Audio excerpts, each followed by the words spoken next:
అద్భుతంగా ఏం జరిగిందంటే బోల్డ్ అని చెరువులను ప్రైవేట్ బిల్డర్స్కి డెవలప్మెంట్కి అండ్ బ్యూటిఫికేషన్ కానీ ఇచ్చారు. ఇలా కొన్ని జెన్యున్ ఉన్నాయి, మంచినే వాళ్ళు పాపం బ్యూటిఫికేషన్ చేసిరు సిఎస్ఆర్ కింద. చాలా మటుకు ఎట్లున్నాయంటే ఇప్పుడు ఈ ఎవరైతే ప్రణీత్ బిల్డర్స్ ఉన్నారో ఆ ఫోటో పట్టుకో, ఆ మొత్తం 71 ఎకరాలు కట్టినటువంటి ప్రణీత్ బిల్డర్కే ఈ ఉస్మాన్ కుంట చెరువు డెవలప్మెంట్కి ఇచ్చారు. ఇస్తే ఆయన ఏం చేసిండు, దాన్ని డెవలప్ చేసి ఊరోళ్ళకి ఇవ్వకుండా డెవలప్ చేసి అందులో 4 ఎకరాలు మింగి ఆ 4 ఎకరాలలో 8 విల్లాలు కట్టి చుట్టూ కాంపౌండ్ వాళ్ళు పెట్టి జనంకి అవకాశం లేకుండా చేసారు. అంటే నీకు డెవలప్మెంట్ కనిస్తే నువ్వు మింగేసినావు. అందులో నీ కొడుకే డైరెక్టర్ ఉన్నాడు కృష్ణారావు గారు. మరి సమాధానం ఇప్పుడు చెప్పు, ఏం చెప్తావు నాకు అర్థం కాదు.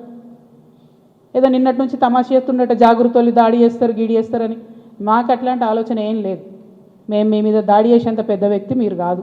ఫస్ట్ థింగ్ వదిలేసేయండి, మీ మీద దాడి చేసే అవసరమే లేదు. మీ వెనుక గుంటనక్క ఉంది చూసినావా, వాళ్ళని మాత్రం వదిలిపెట్టండి. ఆ గుంటనక్కకి చెప్తున్నా ఇప్పుడు వినమను. ఆ గుంటనక్క ఇంటుంటాడు ప్రెస్ మీట్ నాకు తెలుసు.